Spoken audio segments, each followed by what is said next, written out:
있어요 모두 보고 싶었어 이도. Assalamualaikum warahmatullahi wabarakatuh. Halo semuanya, kenalin aku Poppy, teman belajar kalian.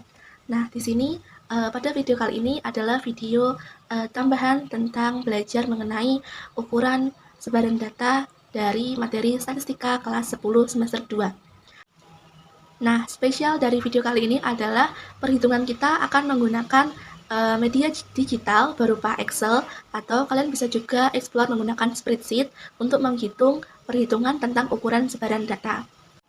Nah, untuk itu, yuk kita belajar bersama. Nah, pada pertemuan sebelumnya kita sudah belajar mengenai ukuran pemusatan data.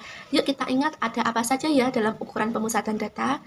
Nah, dalam ukuran pemusatan data ada 3, yaitu ada min, median, dan juga modus, di mana min adalah nilai rata-rata, median adalah nilai tengah, dan modus adalah nilai yang sering muncul. Kemudian dilanjutkan dengan ukuran letak data, yaitu ada kuartil, desil, dan juga persentil, di mana kuartil adalah membagi data menjadi berapa bagian? Ya, betul, menjadi 4 bagian, sama banyak. Kemudian kalau desil adalah membagi data menjadi 10 bagian sama banyak, dan juga persentil adalah membagi data menjadi 100 bagian sama banyak. Nah, kita lanjutkan pada ukuran sebaran data, di mana yang pertama kita bahas tentang jangkauan. Jangkauan itu adalah gambaran kasar tentang rentang data. Nah, jadi jangkauan ini untuk data tunggal itu adalah selisih dari nilai maksimal dikurangi dengan nilai minimal, atau data yang paling besar dikurangi dengan data yang paling kecil. Untuk data kelompok menggunakan nilai tengah ya, jadi jangkauan dari data kelompok adalah nilai tengah kelas yang terbesar dikurangi dengan nilai tengah kelas yang paling kecil. Jadi kalau ada beberapa kelas, kemudian dicari dulu nilai tengahnya, kemudian nilai tengah yang besar dikurangi dengan nilai tengah yang paling kecil. Itu disebut dengan jangkauan dari data kelompok. Nah, makna dari jangkauan sendiri itu adalah jika jangkauannya kecil atau rentang datanya kecil, maka nilai data itu hampir sama. Namun jika hasil dari jangkauannya besar, maka ada data yang nilainya besar dan juga ada data yang nilainya kecil. Nah, sisi negatif dari jangkauan ini adalah pekat terhadap pencilan. Jadi misal ada 10 data, kemudian data yang paling besar adalah nilainya 1000, dan data yang paling terkecil nilainya 100, maka jangkauannya kan otomatis 900. Nah, padahal banyak data yang nilainya kecil, misal data ke 1 sampai ke 9 nilainya 100 sampai 150, sedangkan data yang nomor 10 itu nilainya 1000. Nah, 1000 ini kan sangat beda sendiri dari teman-temannya, maka 1000 ini disebut dengan pencilan. Namun dalam jangkauan 1000 ini tetap dihitung, jadi 1000 dikurangi 100 hasilnya 900, jadi jangkauannya sangat tinggi, namun nilai dari datanya itu rata-rata hanya 100 sampai 150. Jadi jangkauan ini sangat peka terhadap pencilan. Selanjutnya ada jangkauan interkuartil atau hamparan atau IHR. Nah, bisa kita simbolkan dengan H atau HR. Nah, H ini adalah hamparan, sama saja bisa HR atau H. Misal kalau kita pakai H, berarti H sama dengan H3 dikurangi H1, yaitu hamparan sama dengan kuartil ketiga dikurangi kuartil ke-1. Nah, masih ingat cara menghitung kuartil? Nah, jadi makna dari hamparan ini adalah mengukur penyebaran 50% data di tengah. Jadi dia mengabaikan 25% data terkecil dan juga 25% data yang terbesar. Nah, ini ya, jadi data yang ini jadi dia fokus pada 50% data di tengah. Jadi dari kotak di dalam data yang ada di dalam kotak ini saja, mengabaikan 25% data yang paling kecil, jadi H1 ke kiri ini diabaikan, dan H3 ke kanan ini juga diabaikan. Dia fokus pada data yang ada di tengah saja, atau data yang berbentuk kotak ini. Nah, data yang tercakup dalam bagian yang berbentuk kotak sebanyak 50%. Nih, ini berarti dalam kotak ini mencakup 50% data. Dengan rincian H1 sampai H2 sebanyak 25%, dan H2 sampai H3 itu juga mencakup 25%. Sedangkan dari H1 sampai nilai minimum ini mencakup 25% data terkecil, sedangkan H3 sampai nilai maksimum ini mencakup 25% data yang paling besar. Nah, jadi hamparan ini fokus data di tengah, mengabaikan 25% data terkecil dan juga 25% data yang paling besar. Dan hamparan ini, dia ini tidak peka terhadap pencilan. Jadi jika ada pencilan, ini diabaikan. Nah, selanjutnya ada jangkauan kuartil atau simpangan kuartil. disimbolkan dengan Hi-D. Rumusnya adalah setengah dari hamparan atau setengah dari kuartil 3 dikurangi dengan kuartil 1. Nah, jangkauan kuartil ini digunakan untuk mengukur rata-rata jarak antar kuartil-kuartil ke median dan tidak mudah dipengaruhi oleh nilai ekstrim. Nah, jadi kalau tadi hamparan dari Hi1 sampai Hi3 saja, sedangkan kalau jangkauan kuartil itu Hi1 ke Hi2 dan Hi3 ke Hi2. Jadi jarak dari Hi1 ke Hi2 dan Hi3 ke Hi2, setengah dari hamparan. Itu jangkauan kuartil. Nah, untuk simpangan rata-rata, itu menunjukkan jarak rata-rata setiap data terhadap nilai rata-rata pusat. Jadi mengukur seberapa jauh nilai data menyimpang dari rata-rata. Karakteristiknya yaitu menggunakan nilai mutlak sehingga mengabaikan tanda positif dan negatif. Nah, untuk simpangan rata-rata, rumusnya yang data tunggal adalah SR sama dengan sigma N, I sama dengan 1, mutlak XI dikurangi dengan rata-rata. Jadi, jumlah dari data dimulai dari data pertama, kemudian mutlak dari data pertama dikurangi rata-ratanya, ditambah dengan mutlak data kedua dikurangi rata-ratanya juga, ditambah sampai data ke N, mutlak data ke N dikurangi dengan rata-ratanya juga dibagi dengan N data. Dimana kalau data tunggal itu XI itu nilai ke I, jadi nilai ke 1, ke 2, ke 3. Untuk X bar itu adalah rata-rata, kemudian N adalah banyak data.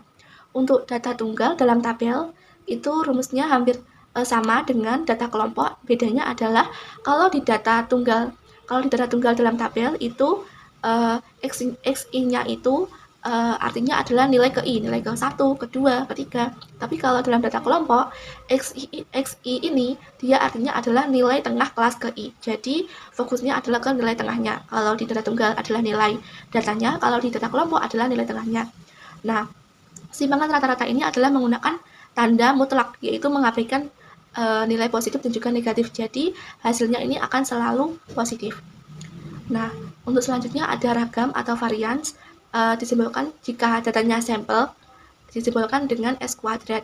Dan varian ini bergandengan dengan simpangan baku atau S. Jadi kalau ada varian maka ada S. Jadi varian ini adalah kuadratnya, kemudian simpangan bakunya ini adalah akar kuadrat dari varian. Nah, untuk data tunggal, varian ini disimbolkan dengan S kuadrat. Ini menggunakan data sampel ya, tapi kalau data populasi menggunakan sigma. Tapi kalau kita fokusnya menggunakan data sampel, maka simbolnya adalah S kuadrat sama dengan sigma N I sama dengan 1 dikali XI min X bar kuadrat per N dikurangi dengan 1. Untuk simpangan baku adalah akar dari si varian. Kemudian untuk data tunggal dalam tabel, rumusnya sama dengan data kelompok, bedanya kalau di data tunggal, XI-nya ini adalah nilai datanya, sedangkan XI pada data kelompok adalah nilai tengahnya. Nah, makna dari varian itu adalah mengukur seberapa jauh data tersebar dari rata-rata. Nah, semakin besar nilai variansi, maka semakin besar juga sebarannya. Satuan variansi adalah kuadrat, yang mana sulit dimaknai. Jadi, di akar kuadrat agar satuan sama dengan satuan data asli. Sehingga menghasilkan simpangan baku, yaitu akar kuadrat dari varian atau ragam. Nah, simpangan baku ini adalah ukuran penyebaran yang umum digunakan, karena satuan sama dengan data asli. Simpangan baku menunjukkan seberapa jauh rata-rata data dari rata-rata pusat. Nah, jika simpangan baku itu kurang dari rata-rata atau kecil, maka sebagian besar data dekat dengan rata-rata atau hampir sama atau homogen. Nah, jika simpangan baku lebih besar dari rata-rata atau maka data ini cenderung bervariasi, atau ada data yang nilai tinggi dan juga ada data yang nilainya rendah. Nah, itu adalah penjelasan tentang ukuran sebaran data. Nah, selanjutnya kita masuk ke representasi data menggunakan diagram box plot. Nah, diagram box plot itu seperti kotak ajaib, di mana kita bisa mengetahui atau menyimpulkan sebaran data dengan mudah menggunakan diagram ini. Jadi, box plot ini bentuknya seperti ini ya. Nah, jadi box plot ini bisa digambarkan dalam bentuk horizontal atau mendatar, atau bisa juga dengan vertikal atau ini, berdiri seperti ini. Nah, di dalam box plot itu ada 5 unsur. Ada nilai terkecil, kuartil Hi1, kemudian ada median atau Hi2, ada kuartil atas atau Hi3, dan juga ada nilai terbesar. Nih ya, Jadi di sini ada nilai ini terendah ya ini, atau nilai minimum, kemudian ada whisker, ini adalah atau kumis kucing, kemudian ada kuartil bawah atau Q1, kemudian ada median atau Q2, ada kuartil atas atau Q3, kemudian ada whisker lagi, kemudian ada nilai yang maksimum. Nah, kemudian setelah kita mengetahui 5 unsur ini, kemudian kita nyari pagar dalam dan juga pagar luar. Untuk apa sih pagar dalam dan juga pagar luar? Nah, pagar dalam dan juga pagar luar ini untuk mengetahui apakah data ini apakah dari data ini itu ada data pencilan atau tidak, ada data yang nilainya sangat tinggi atau sangat rendah atau tidak, ada data yang sangat berbeda dari data yang lain atau enggak, atau bisa disebut dengan pencilan. Nah, jadi sebelum kita mencari pagar dalam dan pagar luar, perlu kita cari dulu yang namanya langkah. Nah, langkah ini adalah dirumuskan dengan 3/2 QR atau 3/2 dari hamparan, yaitu 3/2 dikali dengan kuartil ketiga dikurangi dengan kuartil pertama. Nah, ketika sudah tahu langkah, berarti kita bisa mencari pagar dalam. Pagar dalamnya adalah Q1 dikurangi dengan langkah, dan pagar luarnya adalah Q3 ditambah dengan langkah. Nah, jadi kalau ada data, misal ada 10 data, nah jika ada dari 10 data itu, ada data yang nilainya lebih kecil dari pagar dalam, dan juga ada data yang nilainya lebih besar dari pagar luar, maka data itu disebut dengan data pencilan. Nah, untuk lebih jelasnya, maka kita bisa kita lihat pada Excel. Selanjutnya masuk ke pembahasan menggunakan Excel. Jadi di dalam sini aku sudah memasukkan beberapa data. Datanya ini belum urut ya, jadi kita bisa mengurutkan data menggunakan Excel dengan cara memblok semua datanya, semua data di blok, kemudian kita pilih sort and filter, kita pilih nih, mau ke tinggi ke rendah atau rendah ke tinggi. Kalau kita mau mengurutkan dari kecil ke besar, maka kita pilih yang A ke Z. Nah, datanya sudah urut, kemudian gimana sih cara mencari min, median, modus dalam Excel? Nah, untuk mencari min, kita tulis dulu, min. Caranya adalah kita menggunakan rumus yang namanya average. Kita tulis average ini ya, average. Kemudian kita klik 2 kali, kemudian kita blok datanya yang ingin kita cari rata-ratanya. Nah, jika sudah kita enter aja. Nah, jadi data ini kita tahu bahwa rata-ratanya adalah 69,35. Untuk median kita bisa cari dengan rumus sama dengan median ini ya. Kemudian kita blok data yang ingin kita cari mediannya, kita enter. Nah, gampang kan? Kemudian kalau kita mau mencari modus, rumusnya adalah mode ya. Mode, kemudian kita blok datanya. Nah, sudah tahu bahwa modusnya adalah 64. Nah, jadi dalam Excel ini, kalaupun datanya tidak kalian urutkan, itu dia bisa langsung membaca atau bisa langsung menghitungnya. Tapi kalau di perhitungan manual, kalian harus mengurutkan datanya dulu biar mudah untuk kalian cari min, median, modusnya. Kemudian untuk mencari, kemudian selanjutnya adalah tentang ukuran letak data, itu ada kuartil. Rumus mencari kuartil adalah ya, kuartil. Kuartil rumusnya adalah sama dengan, kita klik kuartil ini ya, kuartil yang bagian ini ya. Nah, kemudian kita blok datanya. Nah, jika sudah, kemudian kita titik koma. Kalian mau mencari kuartil keberapa? Misal kalau mau mencari kuartil pertama, kita berarti titik koma, kemudian tulis 1. Kemudian atau mau mencari kuartil kedua, berarti kita ganti 2. Atau 3, berarti kita ganti 3. Itu ya. Misal kita mau mencari kuartil kedua, berarti kedua itu berarti sama dengan median ya. Kuartil kedua sama dengan median. Bisa langsung kita enter. Nah, 68. Nah, sama dengan median, maka kuartil 2 itu sama dengan median. Ini kuartil 2 ya. Kemudian materi kita ada yang namanya desil. Desil itu kan berarti membagi data menjadi berapa bagian? Ya, 10 bagian. Untuk desil itu rumusnya sama dengan persentil, namun kita bagi dengan 10. Kita klik persentil yang ini ya. Ini persentil.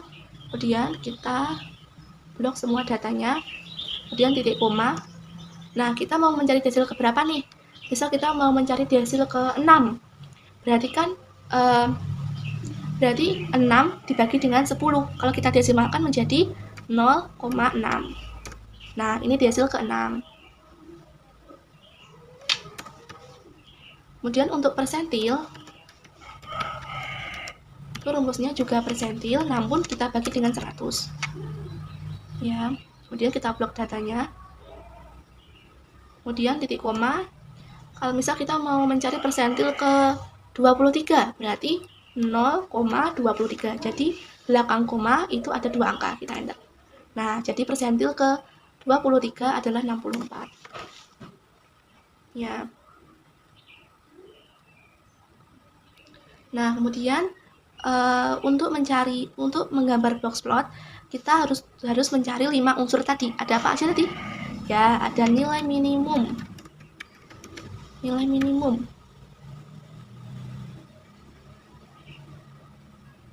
Nilai minimum.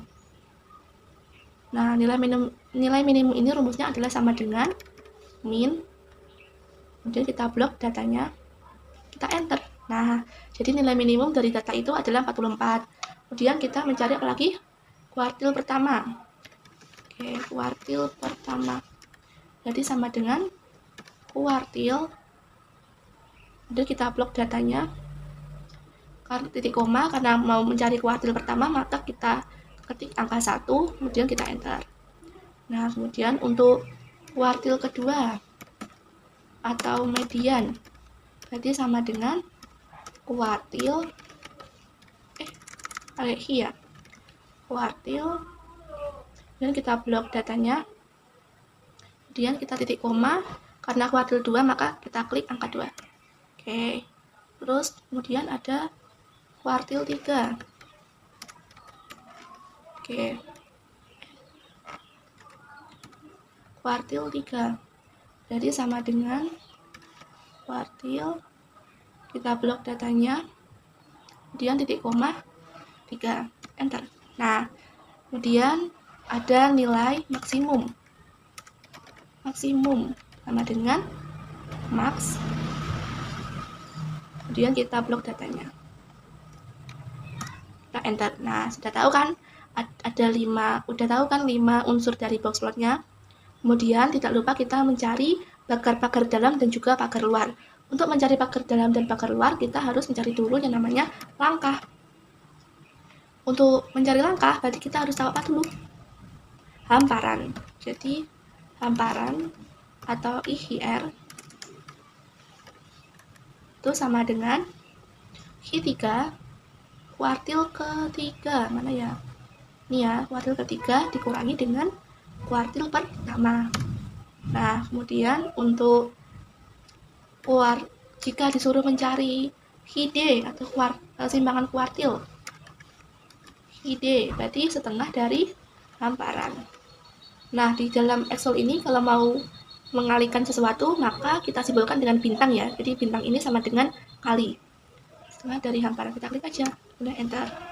Nah, untuk mencari langkah, berarti langkah itu sama dengan 3/2 dikali dengan hamparan. Nah, ketika udah tahu langkah, berarti kita bisa nyari pagar dalam. Pagar dalam berarti sama dengan Q1. Mana Q1? Ya, Q1 dikurangi dengan langkah. Kemudian untuk pagar luar, kita pakai Q3 sama dengan Q3 ditambah dengan langkah. Kita enter. Nah, menurut kalian ada nggak data dari beberapa data ini yang kurang dari pagar dalam dan lebih dari pagar luar? Karena pagar dalamnya 47,5, maka data yang nilainya lebih kecil dari 47,5 itu disebut dengan data penjilan. Dan data yang lebih dari 91,5 itu disebut dengan data penjilan juga. Nah, di dalam data ini ada data yang nilainya kurang dari 47,5, yaitu 44. Jadi 44 ini adalah penjilan. Kemudian ada data yang nilainya lebih dari 91,5, yaitu ada 97. Nah, 97 ini disebut juga dengan penjilan. Nah, untuk menggambarkan box plot, kita bisa dengan mudah yaitu memblok datanya. Kemudian kita pilih insert, kemudian kita pilih ini ya, kita klik terserah charts ini, kemudian kita pilih more column charts, kemudian kita pilih yang bagian box and whisker. Nih, kita bisa klik, kemudian kita klik OK. Nah, ini dia box plotnya. Bentar, kita data label.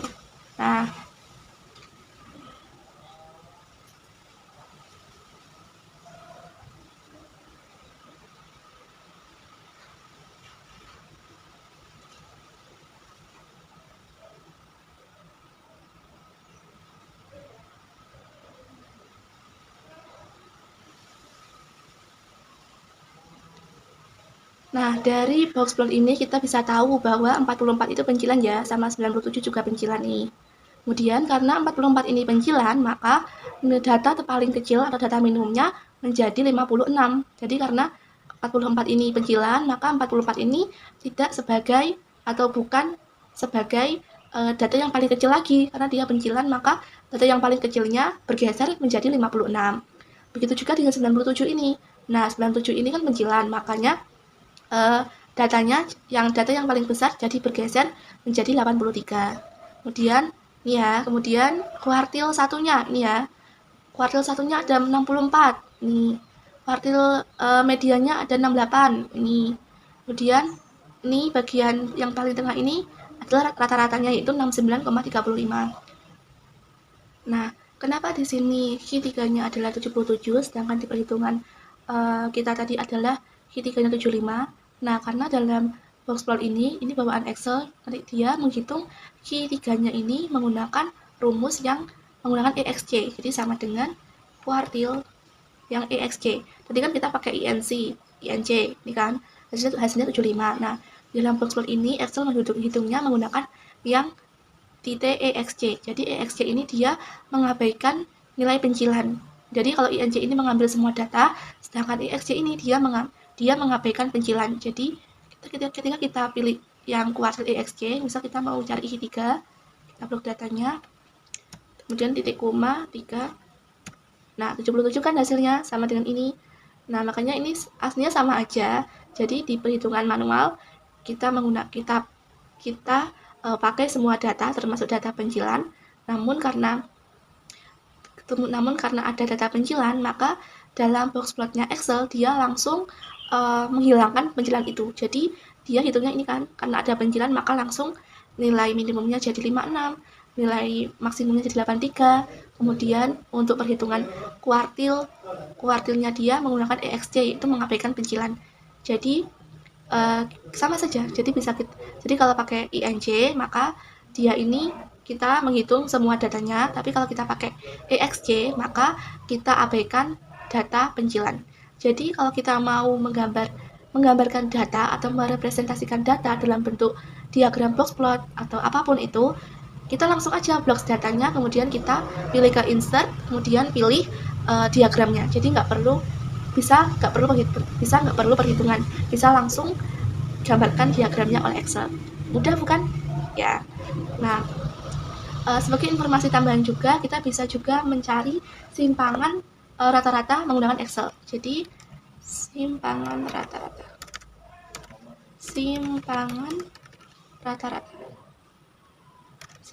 Excel itu rumusnya adalah sama dengan AVDEF. Ini ya, AVDEF. Kemudian kita blok datanya. Kita enter. Nah, jadi simpangan rata-rata atau jarak rata-rata data terhadap rata-rata yang sebenarnya itu adalah 8,185. Kemudian kita bisa nyari juga variance atau S-squared. Untuk data sampel, kita menggunakan rumus var, kita pakai S. Kalau P ini untuk populasi, kalau S ini untuk sampel. Nah, kita blok datanya. Oke, kita enter. Nah, ini variance-nya, kemudian bisa kita nyari simpangan bakunya. Simpangan baku sama dengan akar dari variance. Atau bisa juga kita cari dengan rumus Excel, yaitu STDEF yang P atau S. Kalau P ini untuk populasi, kalau S ini untuk sampel. Kita pilih yang sampel ya. Kita klik 2 kali, kemudian kita blok datanya. Nah, kemudian kita enter.